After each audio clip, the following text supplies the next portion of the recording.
What are you doing? Son of a gun! Holy smokes! My man! How are you? What's going on? And still, it still explores a very dark subject. Very little makes me believe I can pull this off. I think it hopefully is just an extension of a long career and getting to stretch out and do different things. But mostly it's about Maziar and the book that he wrote about it and how compelling that was. Released from prison, we just became very friendly, and I was just incredibly moved by the depth of the story.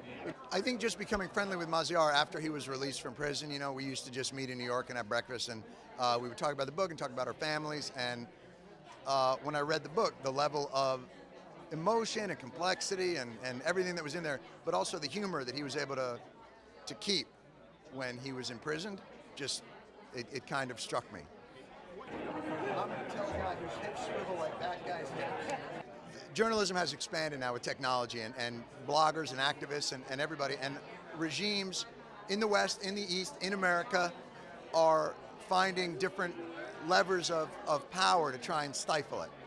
And so I thought this was a very appropriate and kind of urgent story, given what's happening to journalists, not just the incredibly egregious examples we see, but a more ubiquitous kind of being arrested, being harassed, being hassled, and that was a lot of the basis of the story. People every day that the story of the film is not my story, it's the story of my... It feels good because we are talking about subjects that are dear to me. We are talking about what journalists in Iran and other authoritarian regimes are going through every day. And the story of the film is really not my story. It's the story of many of my colleagues, my friends in different parts of the world. And being in Toronto, it provides us a platform to talk about that.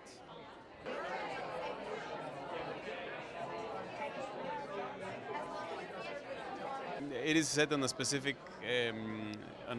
place and a specific context, but it is about a worldwide issue, which is the persecution against freedom of speech, against journalists all over the world, and drawing a complicated question, which is that solitary confinement is also torture.